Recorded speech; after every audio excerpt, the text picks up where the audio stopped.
आज तो दिल्ली चल रही है और दिल्ली में जिस तरह से लोगों का रुझान है, मुझे लगता है कि रिकॉर्ड टूटेगा। देखिए, भिवानी में यूनिवर्सिटी का कार्यक्रम है, ग्रीवेंसेस कमेटी के मीटिंग्स को लेने के लिए मैं आया हूँ। आज तो दिल्ली चल रही है और दिल्ली में जिस तरह से लोगों का रुझान है, मुझे लगता है कि रिकॉर्ड टूटेगा और रिकॉर्ड भी ऐसा कि किसी ने कल्पना भी नहीं की।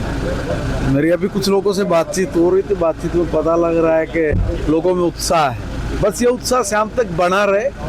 वोट पोल अगर हो जाए तो लोकतंत्र को हम लोग बहुत मजबूत बना सकते हैं। लोकतंत्र की खूबसूरती और लोकतंत्र की मजबूती ये हमारे अपने मत के अधिकार पे डिपेंड करता है। अपने सपनों की सरकार बनाने के लिए ज़रूरी है कि हम लोग मत का उपयोग करें। आप भले ही किसी को भी मत दे रहे, मगर मत डालिए, जो सबसे इम्पोर्टेंट है।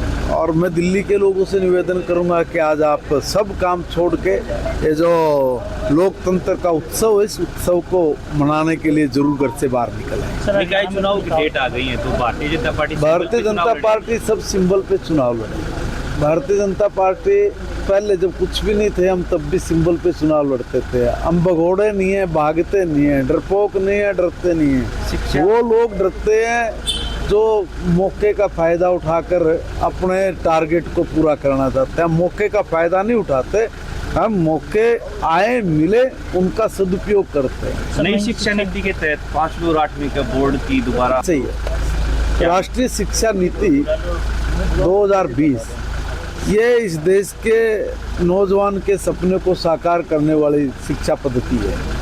मैकाले से बाहर निकल के इस देश को विश्व गुरु बनाना है, तो उसमें बहुत बड़े टारगेट वो हैं, उनको अचीव करना पड़ेगा। उसमें एक टारगेट ये भी है कि बिना एजुकेशन के हम कुछ नहीं कर सकते। शिक्षा ही मनुष्य बनाने का साधन है। अगर मनुष्य बनना तो शिक्षा का होना जरूरी है। और वो शिक्षा तभी मिल सकती है जब शिक्षक अच्छा हो। तो शिक्षक भी अच्छा हो और मनुष्य बनने के लिए शिक्षा तो बहुत ज़रूरी है, उसका भी चयनित ठीक हो, ठीक सब्जेक्ट पढ़ाया जाए, विषय क्या है, वो रोज़गार परक भी है कि नहीं है, वो संस्कार युक्त भी है कि नहीं है। ये सब चीज़ों को देख के ही एजुकेशन बननी चाहिए थी, मगर नहीं बनी। अब उस पर हम लोग जा रहे हैं, लोगों से सुझाव मांग रहे हैं। लोगों के सुझाव के आधार पे हम लोग इस राष्ट्रीय शिक्षा नीति को पूर्णतः लागू करें। हरियाणा विद्यालय शिक्षा बोर्ड का पद 4 माह से खाली है, कोई